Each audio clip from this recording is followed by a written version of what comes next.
Nous pouvons passer à notre première partie qui va s'intéresser à l'adressage et à ses usages.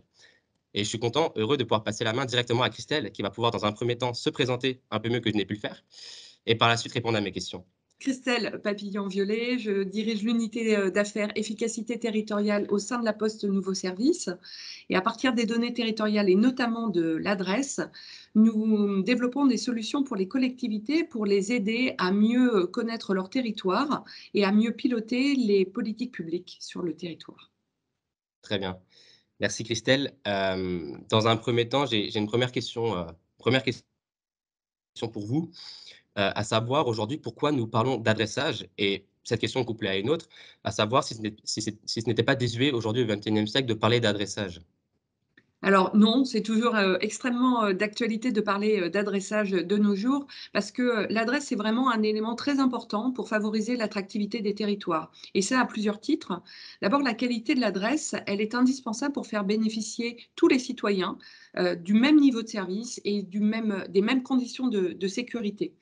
La qualité de l'adresse conditionne par exemple la rapidité d'intervention des services d'urgence, l'efficacité de l'acheminement du courrier, des colis, des prestations de services à domicile et la navigation GPS. Si vous avez plusieurs rues qui portent le même nom ou des noms approchants au sein d'une même commune, il y a des risques de confusion et les pompiers, par exemple, peuvent se diriger sur la mauvaise adresse. La bonne adresse, elle favorise aussi la bonne diffusion de la communication électorale et c'est vraiment un sujet d'actualité. Et puis, elle peut également aider au maintien des seniors à domicile en favorisant la mise en place de ces services à domicile et aider au développement du tourisme. Si vous voulez louer votre maison par Airbnb, si vous n'avez pas d'adresse précise, si vos hôtes ne sont pas capables de trouver votre logement, c'est beaucoup plus compliqué. Une bonne adresse est également indispensable au déploiement des réseaux. Notamment, je ne sais pas si vous le savez, mais aujourd'hui, pour les câbles opérateurs, il est impossible de connecter un foyer à la fibre si vous ne disposez pas d'une adresse précise. Donc, c'est vraiment un levier d'attractivité des territoires. Contrairement à ce qu'on pourrait peut-être imaginer, l'adresse est vraiment un élément vivant. Si on regarde juste en 2021, on a créé, vous voyez, presque 900 000 nouveaux numéros et 128 000 nouvelles rues, nouvelles voies.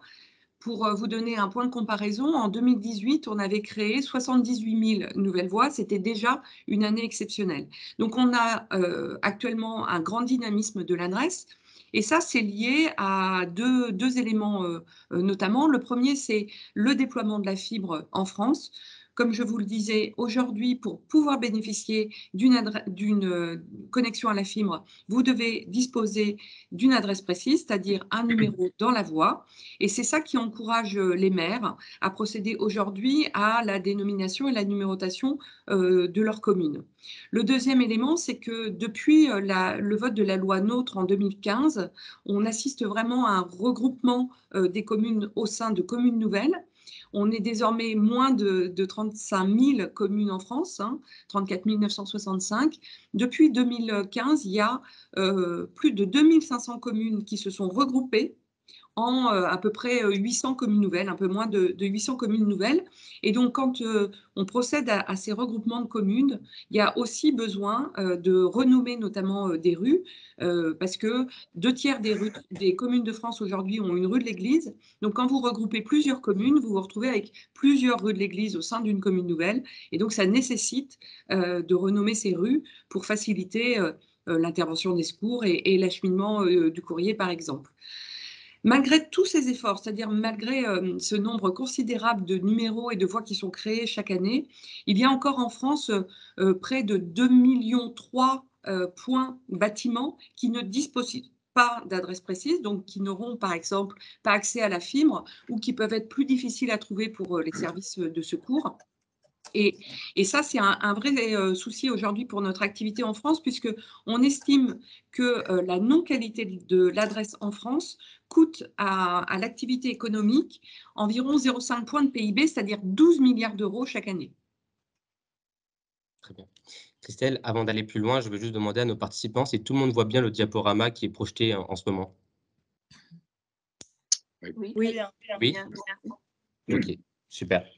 Dernière question, vous concernant, Christelle. On a pu suivre ces derniers temps, les évolutions législatives, notamment avec la loi 3DS. Est-ce que vous pouvez peut-être nous en parler un peu plus précisément? Alors, la loi relative à la différenciation, à la décentralisation et à la déconcentration et à la simplification, donc on appelle la loi 3DS, qui est plus rapide, a été votée en février 2022 et elle apporte sur le plan de l'adressage un certain nombre d'évolutions. Jusque-là, en fait, seules les communes de plus de 2000 habitants étaient dans l'obligation de dénommer et de numéroter leur territoire. Désormais, depuis l'adoption de la loi 3DS, toutes les communes de France doivent procéder à cette dénomination et à cette numérotation. Ça, c'est la première obligation qui est portée par la loi. La seconde obligation, c'est que désormais, les communes doivent publier en open data, c'est-à-dire de façon ouverte, leur base adresse nationale, leur base adresse locale. La base adresse locale, c'est celle qui regroupe toutes les adresses des communes de façon géolocalisée et qui est publiée sous la responsabilité de la commune. C'est un mouvement qui prend de l'ampleur. Vous voyez les chiffres apparaître à l'écran. On a désormais aujourd'hui en France 7 millions, plus de 7 millions et demi d'adresses qui sont issues des bases adresses locales publiées par les communes et qui alimentent le bien commun qui est la base adresse nationale qui est disponible pour tous les acteurs en open data. La Poste peut accompagner les communes dans ces deux obligations, à la fois cette obligation de numéroter et de dénommer leurs rues, mais aussi de publier leur base adresse locale. Alors, c'est un peu notre métier historique d'accompagner les collectivités sur ces sujets-là, puisque l'adresse, c'est quelque chose dont on se sert tous les jours. Et donc, on va accompagner les mairies, donc leur fournir des ressources pour le faire, puisque c'est souvent une difficulté pour les petites communes d'avoir une ressource disponible pour effectuer cette opération d'adressage et de publication des balles, même si sur le site adresse.data.gouv.fr, on trouve tous les outils pour être accompagnés le plus facilement possible, le plus simplement possible à la mise en œuvre de ces démarches. Souvent, on n'a ni la compétence ni le temps pour le faire.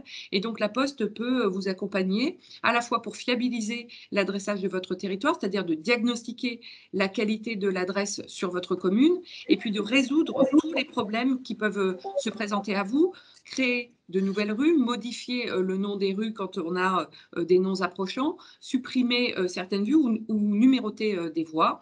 Cet accompagnement de la Poste, ça va vraiment du diagnostic jusqu'à la publication des bases adresses locales et même à la fourniture des plaques de numéros lorsque vous numérotez une rue pour la première fois. C'est quelque chose d'assez complexe, notamment la numérotation des lieux-dits. Il faut respecter un certain nombre de règles. Et là, la Poste peut vous accompagner. À la fin, on va vous aider à publier votre base adresse locale et donc à alimenter la BAN, qui est la seule source d'information officielle pour tous les opérateurs. Christelle, je vous remercie pour votre première intervention. Je suis sûr que vous avez pu informer l'ensemble de nos participants connectés ce matin.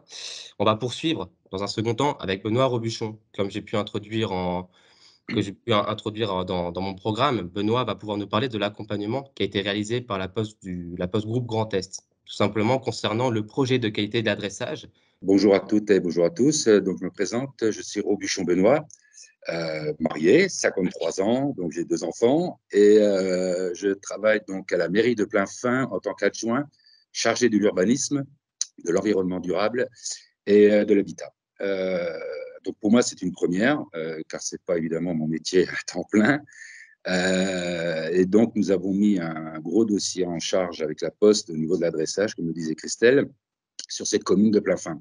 Alors, commune de Plainfin, nous sommes à peu près 1700 habitants. C'est une commune qui est très complexe, en fait, puisqu'elle a à peu près entre 12 et 15 kilomètres à peu près de long, avec beaucoup de petits hameaux, beaucoup de petites impasses, et ça s'est créé au fur et à mesure là-dessus, d'où un petit peu l'urgence, on va dire, de l'adressage. Alors Benoît, Mmh.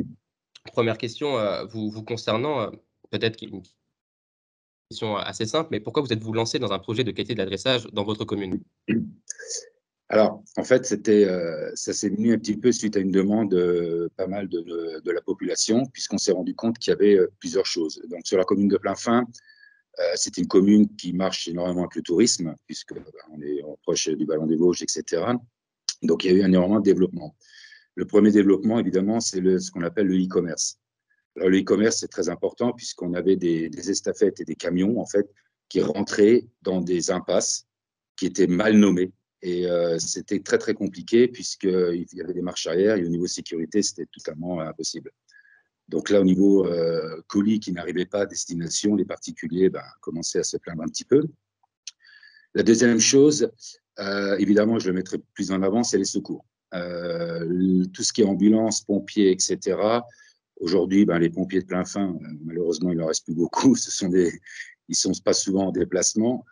Donc, ce sont des communes voisines et qui ne connaissent pas la commune de Plainfin. Donc, c'est primordial de donner des adresses correctes, puisque les pompiers ne sont pas tous natifs de Plainfin. Et la troisième chose, comme nous sommes un petit village, on va dire, de tourisme, nous avons énormément d'Alsaciens qui viennent et nous appelons ça le télétravail. Alors, le télétravail, on va dire, merci le Covid, on a énormément de personnes alsaciennes qui viennent et qui veulent chercher un peu d'espace vert, mais il faut leur donner les moyens. Donc, on a énormément de demandes, comme le disait Christelle juste avant, pour la fibre.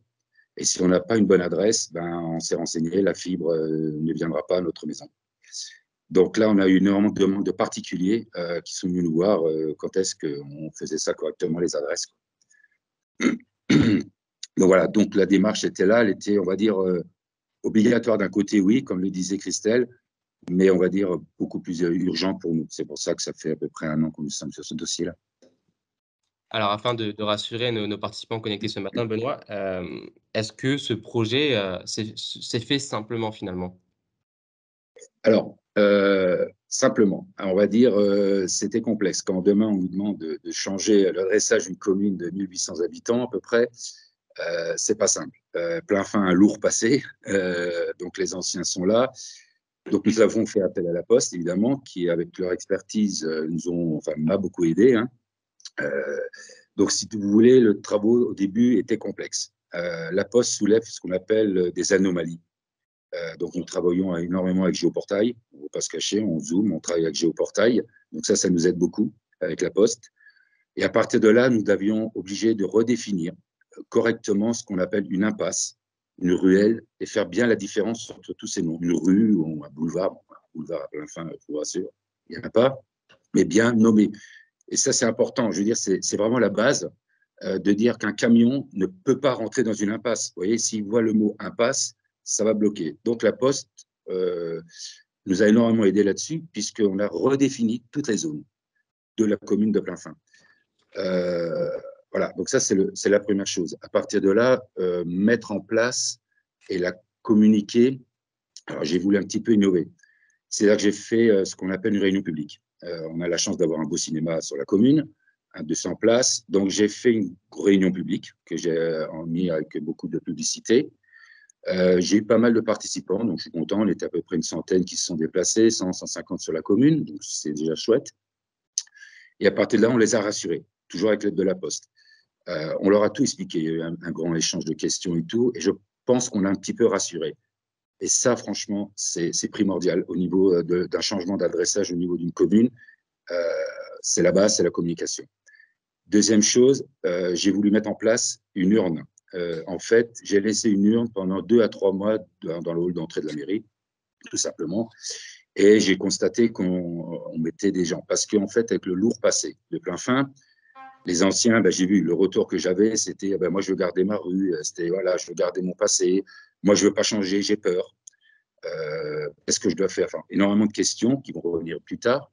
Et donc, en mettant une urne, les anciens ont pu le dire, moi, je veux garder ma rue. Donc, ça, c'est important aussi, je pense. Et vous la laissez 2, 3 mois, on peut la laisser en mairie, ça ne presse pas. Le premier travail de la géolocalisation, de toute façon, il a duré longtemps. Hein.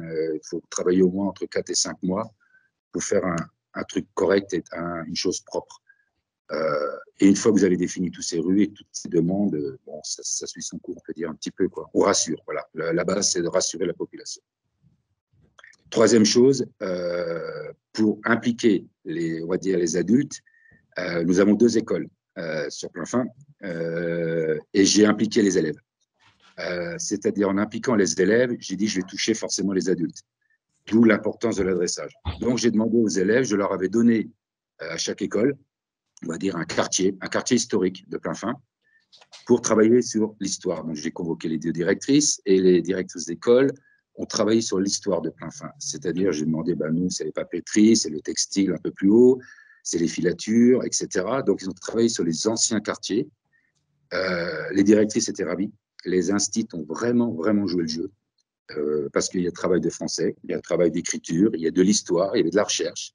Donc, on voyait les écoles se promener sur la commune de Plainfin, c'était marrant, avec tous les élèves, pour leur donner des noms, et je leur avais donné donc des impasses et des rues qu'elles devaient définir elles-mêmes.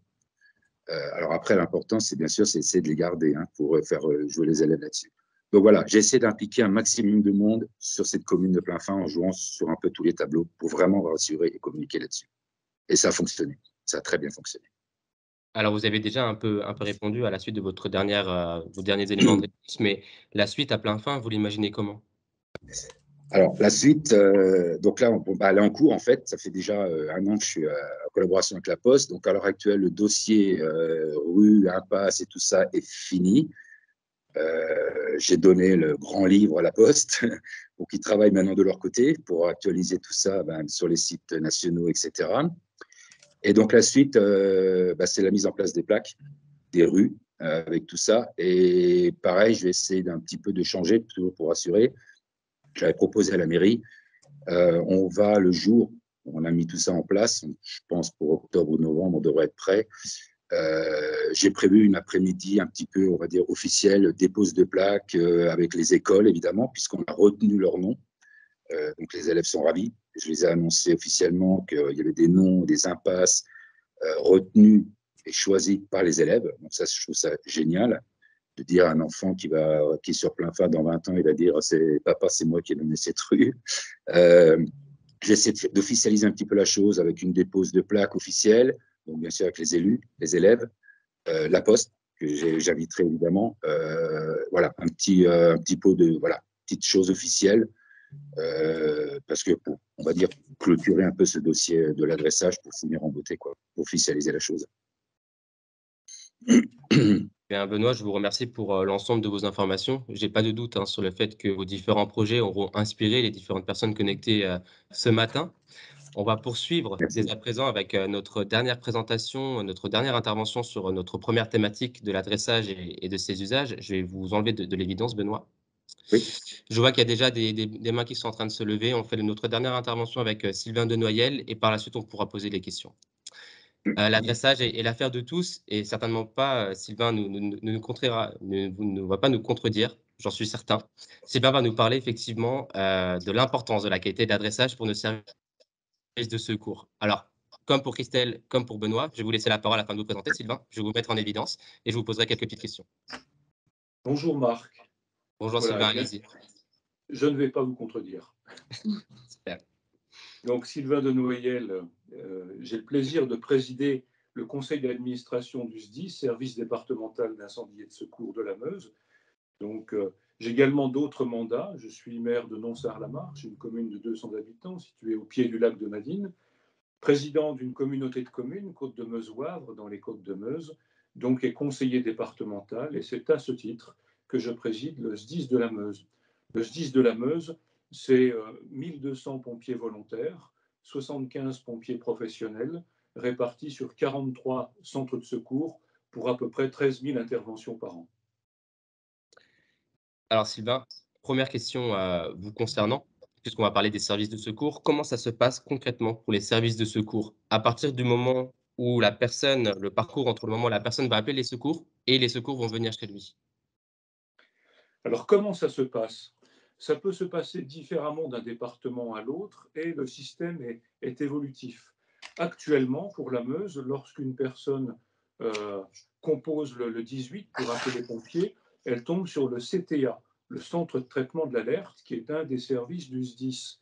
Donc un opérateur va décrocher et puis va lui poser un certain nombre de questions et en même temps renseigner un logiciel donc, qui sera chargé d'optimiser les moyens les plus appropriés en fonction de la nature de l'accident, de l'incident, et également de la disponibilité des pompiers dans les centres de secours les plus proches.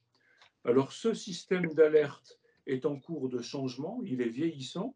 Il y a un nouveau système d'alerte qui se met en place actuellement avec le ministère de l'Intérieur. Ce nouveau système s'appelle Nexis, il est expérimenté et il doit être déployé sur l'ensemble du département parallèlement à la mise en place de l'agence numérique de la sécurité civile qui vient de se créer.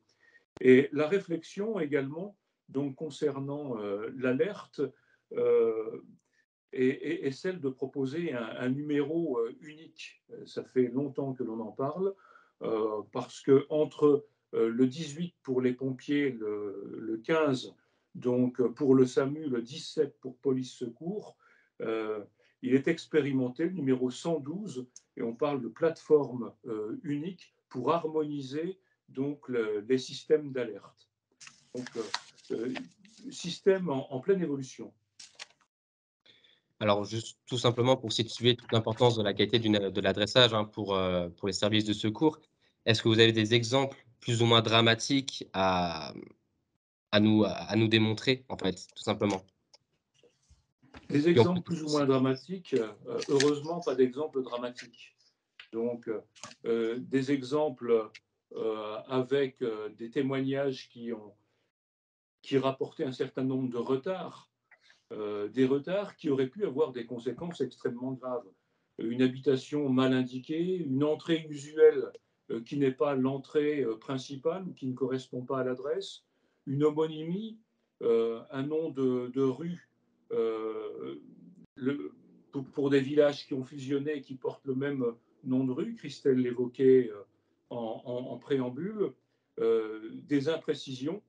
Donc voilà un certain nombre de facteurs et n'oublions pas que au niveau des pompiers, on a eu une crise actuellement qui touche le volontariat. On a de plus en plus de mal à trouver des pompiers disponibles en journée. Et donc, il est de plus en plus fréquent d'envoyer des pompiers sur des territoires géographiques qu'ils ne connaissent pas du tout. Sylvain, dernière question, vous concernant. Voilà, j'avais pu l'introduire, dans mon programme. Est-ce que vous avez des conseils à donner à nos différentes communes, collectivités ou même particuliers connectés ce matin, concernant l'amélioration de la qualité de l'adressage au quotidien? Les conseils, c'est simplement du bon sens. Christelle l'a rappelé également à travers la loi 3DS, qui est une prise de conscience par rapport à ces problèmes d'adressage.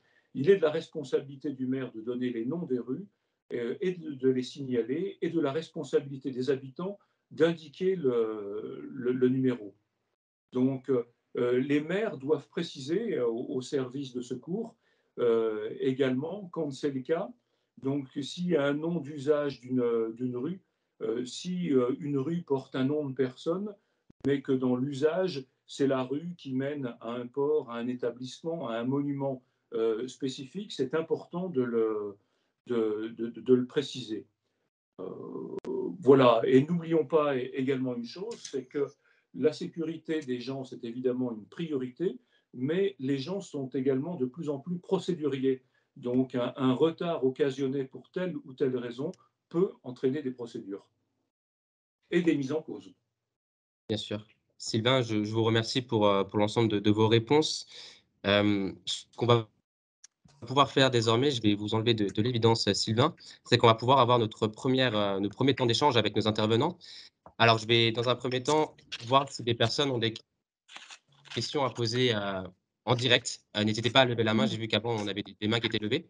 Je vous donnerai la parole, hein. Donc, allez-y, on va commencer comme ça et par la suite, on fera les questions qui sont dans le chat.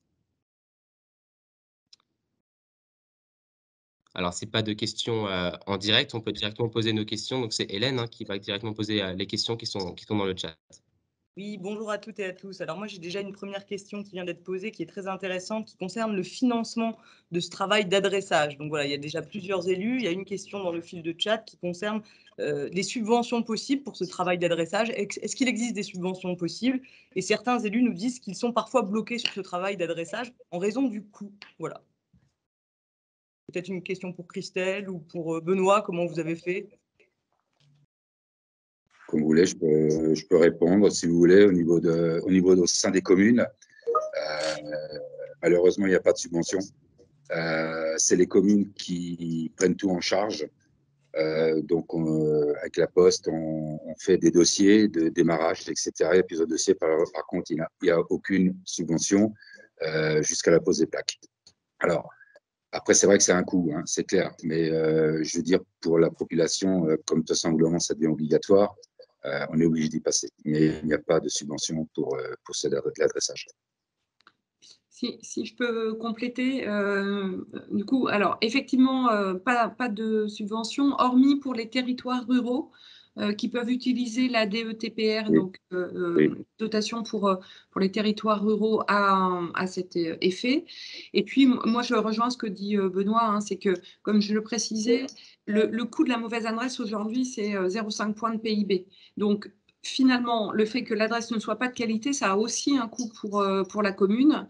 Et donc, oui. procéder à cet adressage, c'est un grand bénéfice, ne serait-ce que pour voilà, améliorer l'attractivité du territoire et faire qu'il y ait plus de gens qui viennent s'y installer, qui viennent le visiter, etc. Donc, je pense qu'il y a un vrai retour sur investissement de ce sujet. Et comme disait Benoît, de toute façon, désormais, on n'a pas le choix. Quand si on décide de faire tout seul, hein, c'est comme pour tout, si on construit sa maison sans maçon, on peut aussi voilà, économiser un certain nombre de coûts. Encore une fois, comme je le précisais, il y a des outils qui sont mis en place par l'État. Vous pouvez aller sur le site adresse.data.gouv.fr et vous allez avoir des outils qui vous expliquent comment procéder. Donc, il y a toujours cette façon de faire qui peut permettre de limiter les coûts. J'ai deux questions pour Benoît. Donc, toujours sur le coût, Benoît, hein, pour la commune de Plainfin. Certains élus se demandent combien ça a coûté pour la commune de Plainfin et d'autres veulent savoir sur le sujet de la pose et dépose des plaques de rue, si vous avez été également accompagné par la Poste et comment. Alors, donc nous, comme on l'avait dit avec la Poste au début, Plainfin, c'est donc 1700 habitants. C'est 120 anomalies, donc on est sur 150 plaques et nouveaux noms de rues. On change tout en fait, on change tout. On est passé pour info en millimètres, donc ça veut dire que tous les numéros vont changer également. Au niveau du coût, j'ai des premiers devis évidemment qui sont arrivés. Il faut combler à peu près, nous sommes sur une hauteur de 20 000 euros. Pose des plaques comprises, dossier d'accompagnement de la Poste compris. C'est un package que j'ai demandé à l'époque avec la Poste. Parce que le faire seul, Christelle, je ne rejoins pas. Pourquoi? Parce que ça va faire peur aux habitants.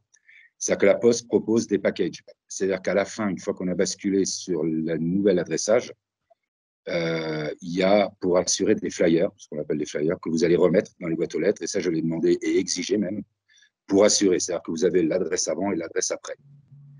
C'est compris dans ce coût des 20 000 euros.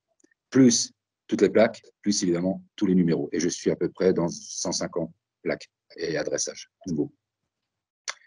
Voilà. Benoît. Merci Benoît. Oui. Du coup, j'ai deux autres questions pour Christelle. Mm. Un élu qui me dit « Je suis un élu d'une commune de moins de 2000 habitants. Je souhaite faire ce travail de nomination des voix dans mes lieux dits.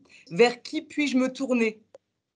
Alors, il suffit qu'ils prennent contact avec le responsable d'action commerciale de l'établissement courrier le plus proche de lui. Et il pourra être accompagné par, en plus, des personnes qui travaillent en proximité, qui connaissent le territoire et qui vont accompagner. Ce que je voulais préciser dans ce qu'a dit Benoît, moi, évidemment, Benoît, je pense que c'est mieux de passer par la Poste parce qu'il y a une méthode et puis qu'on est là enfin, pour vous accompagner. Et dans ce que vous avez noté, dans ce que vous avez indiqué dans votre témoignage, c'est très, très important, qui est un vrai levier de réussite, c'est d'associer la population à l'adressage. J'ai coutume de de dire qu'une bonne adresse est une adresse qui est utilisée. Vous pouvez créer des nouveaux noms de rue, des nouveaux numéros. Si personne ne s'en sert, ça ne sert à rien. Quand on appelle les pompiers, si on ne donne pas la bonne adresse, ça ne sert à rien. Donc, la bonne façon de le faire, c'est effectivement de ne pas imposer des noms de rues qui ne parlent pas à la population, qui sont totalement décorrélés en fait, de l'histoire du territoire. Et d'être vraiment dans l'accompagnement. Et ça aide vraiment à favoriser l'appropriation de l'adresse. Voilà, merci. Une autre question sur les délais, Christelle. Pour un dossier de dénomination et numérotation, quels sont les délais et la prise en compte, et notamment dans le cadre de nouveaux lotissements? Plusieurs élus posent la question dans le fil du chat sur le sujet des lotissements. Alors, le délai il va dépendre, comme le disait Benoît, du nombre d'anomalies qu'il va falloir résoudre dans votre commune. Et donc, alors c'est la taille de la commune et surtout son étendue qui va déterminer la durée. On est généralement entre 9 et 12 mois entre le premier contact que l'on prend entre la commune et la poste et la fin de l'opération, c'est-à-dire les certificats d'adressage remis et les plaques de numéros distribuées ou posées. Comme disait Benoît, nous, on peut faire l'intermédiaire avec des prestataires qui fournissent ces plaques de numéros ou de rue. Et donc, on a négocié des tarifs de façon à avoir des tarifs intéressants, même sur des petits volumes. Sur les lotissements, si on procède juste à une partie d'adressage du territoire, ça peut être plus rapide, évidemment. Hélène, je vais me permettre, afin de juste respecter les délais, on va prendre une dernière question. Alors, Et une je vois que dernière Anne Girardin a levé la main dans le chat, en fait. Si Anne veut peut-être passer en direct. Bonjour, est-ce que vous m'entendez? Oui, très bien. Oui. D'accord. En fait, moi, pour avoir déjà mis en place des systèmes d'adressage, puisque ça fait partie de mon métier de géomètre, moi, je propose tout simplement qu'on fasse un groupe de travail au niveau des Vosges pour les communes qui souhaiteraient refaire leur adressage. Comme ça nous permettrait justement de travailler des solutions ensemble et puis d'échanger de manière régulière sur les solutions qu'on trouve. C'est plus une remarque et une proposition que des questions. Parce que tout ce que vous soulevez, je le connais par cœur, en fait. Très bien.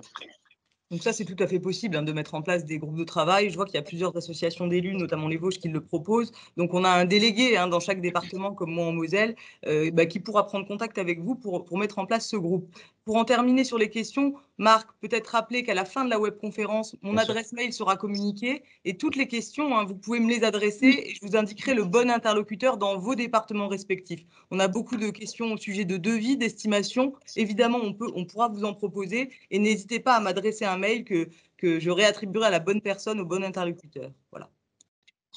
Exactement, Hélène, c'est exactement ce que j'allais dire. On ne va pas pouvoir prendre toutes les questions, donc on mettra l'adresse mail d'Hélène juste en fin de conférence.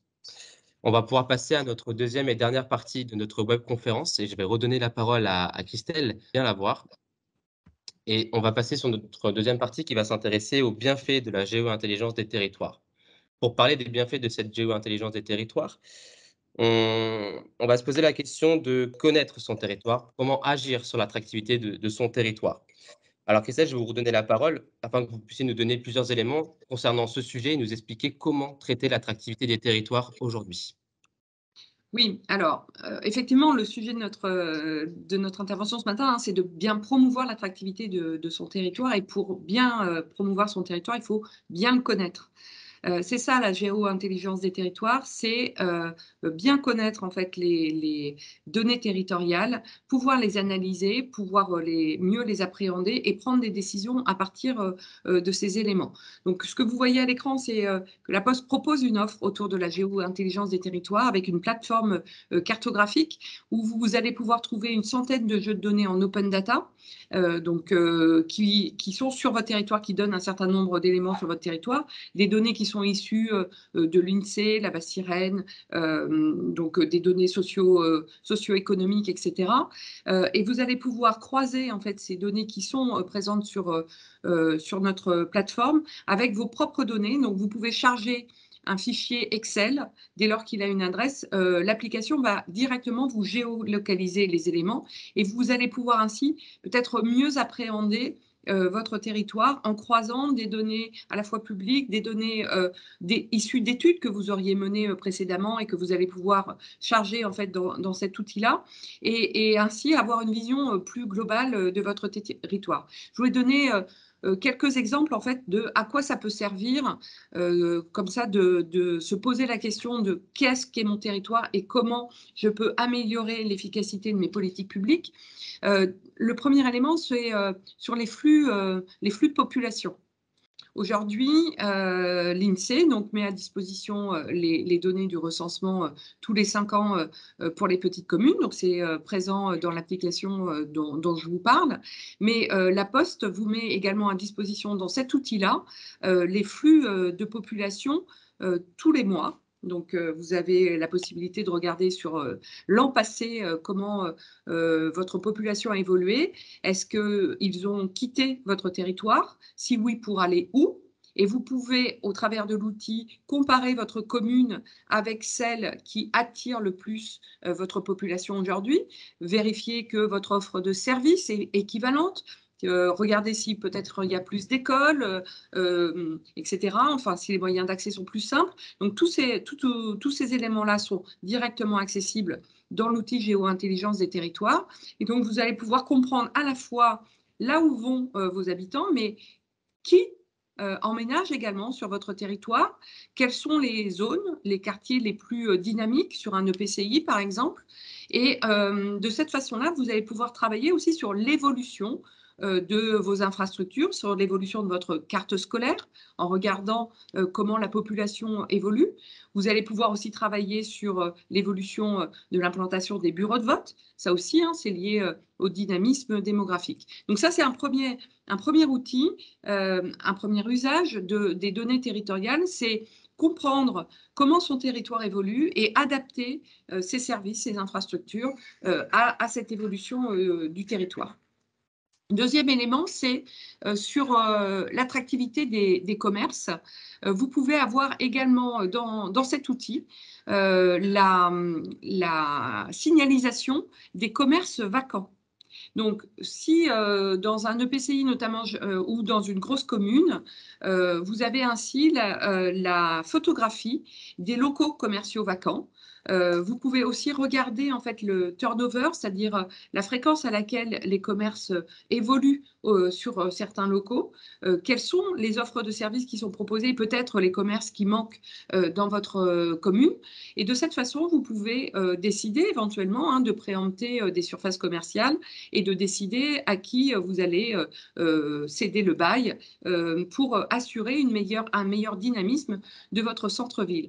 Cet dynamisme économique, ce dynamisme commercial peut être également travaillé avec des outils qui sont présents dans la plateforme, notamment la visualisation des flux piétons. Grâce à un partenaire qui est MyTraffic, on vous propose de regarder sur votre territoire comment les flux de piétons évoluent au fil des heures et des jours dans la semaine.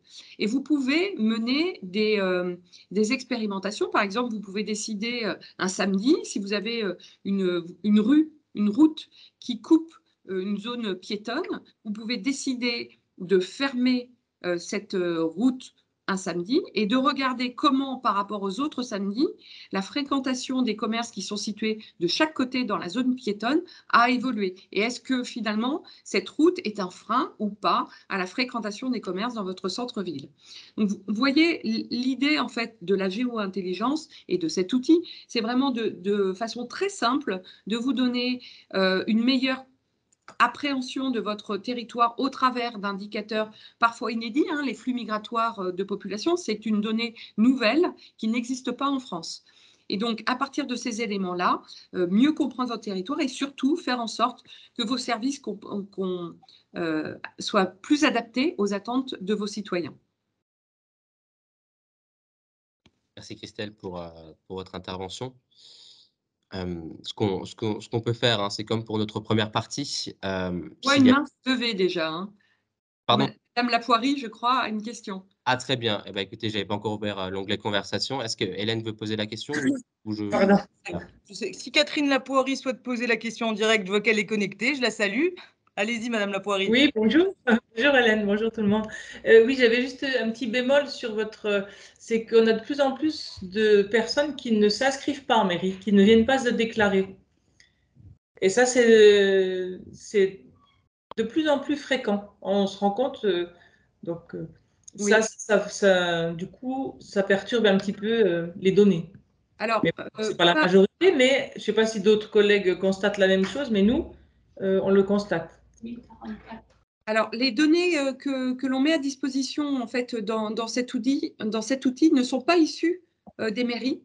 C'est des données qui sont issues des contrats de réexpédition qui sont souscrits par les foyers quand ils déménagent. Aujourd'hui, on a à peu près 80% de la population qui souscrit un contrat de réexpédition quand il déménage, mais on a une très grande corrélation entre les flux de population et les contrats de réexpédition qui sont effectués. Donc, une corrélation très forte qui est de l'ordre de 0,97. On a travaillé avec des statisticiens. Donc, ces flux-là montrent bien une dynamique qui va au-delà des foyers qui ne se seraient pas déclarés en mairie. Il y a aussi la possibilité, donc ça c'est un autre service qui est proposé par la Poste, d'avoir accès, de louer en fait les adresses des personnes qui viennent d'emménager sur votre territoire, de façon à organiser par exemple une soirée d'accueil pour les nouveaux venus dans votre commune et leur faire connaître vos services. Christelle, une question sur le coût de cette solution de géo-intelligence. Enfin, plusieurs questions. Est-ce que c'est un site internet ou une plateforme auquel on va avoir accès? Et cet accès, combien coûte-t-il pour une collectivité? Alors, c'est une plateforme, un site internet. Il suffit de taper l'adresse et on peut accéder. On va d'ici à la rentrée la mettre en ligne et on pourra la souscrire directement en ligne. Aujourd'hui, il faut passer par un commercial La Poste pour y avoir accès. Mais voilà, à partir de septembre-octobre, on pourra directement la souscrire en ligne. Et donc, le coût varie en fonction du nombre de licences, c'est-à-dire d'accès que l'on souhaite souscrire pour sa commune. Donc, c'est entre 2 et 8 000 € par an. En fonction voilà, des volumes que l'on souhaite et puis du niveau de service et de données dont on souhaite disposer, puisque évidemment, par exemple, le partenariat avec MyTraffic sur les flux piétons, c'est une prestation qui est proposée par MyTraffic et qui est en plus du coût de la plateforme. Mais là aussi, votre interlocuteur La Poste se tient à votre disposition pour vous présenter l'outil et vous accompagner pour l'adapter au mieux à vos besoins. Une autre question, Christelle, qui vient d'arriver par mail. Est-ce que cette solution peut être prise en compte par une communauté de communes et l'accès après donné aux communes adhérentes? Tout à fait, tout à fait. Et peut-être même encore plus. C'est-à-dire qu'effectivement, ce qui est intéressant, c'est de voir comment les différentes communes au sein de la communauté de communes se comportent et comment on peut tisser en fait plus de synergie entre les différents territoires. Donc effectivement, on propose cette solution, c'est-à-dire avoir au niveau d'un EPCI, d'une communauté de communes, un accès et puis ensuite que chacune des communes puisse s'en servir. D'accord. Donc là, la question, c'était surtout aussi pour le coût. Est-ce que la communauté de communes peut prendre en charge cette solution, faire payer seulement un pourcentage? Il y a plusieurs communes qui indiquent qu'elles sont de petite taille et qu'elles n'ont pas des budgets suffisants pour pouvoir s'offrir une telle solution. Voilà. Oui, tout à fait, c'est tout à fait possible. Alors sinon, j'ai d'autres questions, mais toujours sur l'adressage, je suis désolée. Je vous ai donné toutes les questions sur la géo-intelligence des territoires. Est-ce que vous souhaitez que je poursuive sur les questions qui n'ont pas pu être traitées sur l'adressage? On peut, D'accord. Alors, est-ce que c'est au maire forcément d'effectuer les changements d'adresse sur la base adresse locale ou est-ce que ça peut être fait par la Poste directement? Alors, effectivement, normalement, c'est une responsabilité de l'élu. C'est donc la commune qui porte la responsabilité des nouveaux noms de rues et des numéros. C'est sa responsabilité qui est engagée, c'est ce que disait Sylvain tout à l'heure, c'est une responsabilité du maire, donc sa responsabilité est engagée. En revanche, nous, la Poste, nous avons, puisque nous sommes référencés comme signataires de la charte de la base adresse locale avec l'Agence nationale de la cohésion des territoires, et donc nous pouvons préparer la base adresse locale pour l'élu qui a simplement ensuite à verser le fichier dans la base adresse locale, mais tout est prêt et il suffit d'un clic. Merci Christelle. Écoutez, il n'y a pas d'autres questions, ni par mail, ni dans le chat. Je ne sais pas si d'autres mains se sont levées, Marc. Non, je suis en train de regarder. Je ne sais pas si des personnes veulent encore interagir en direct. C'est le moment, hein.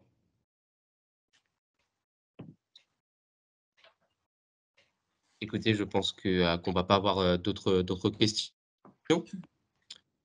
J'espère dans tous les cas que cette webconférence, que nos intervenants auront pu répondre à l'ensemble de vos questions.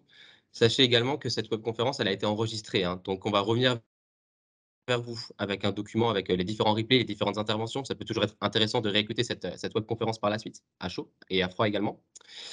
Je vous souhaite une excellente journée. Je vous remercie aussi d'avoir participé, d'avoir posé vos questions dans le chat, d'avoir interagi en direct aussi. On vous renvoie tous les documents nécessaires pour pouvoir contacter Hélène aussi, pour faire des devis, établir avec les commerciaux, etc. Je vous souhaite une excellente journée et à la prochaine pour une prochaine conférence. Bonne journée à tous. Bonne journée à tous. Merci. Merci. Au revoir. Bonne journée. Au revoir. Au revoir.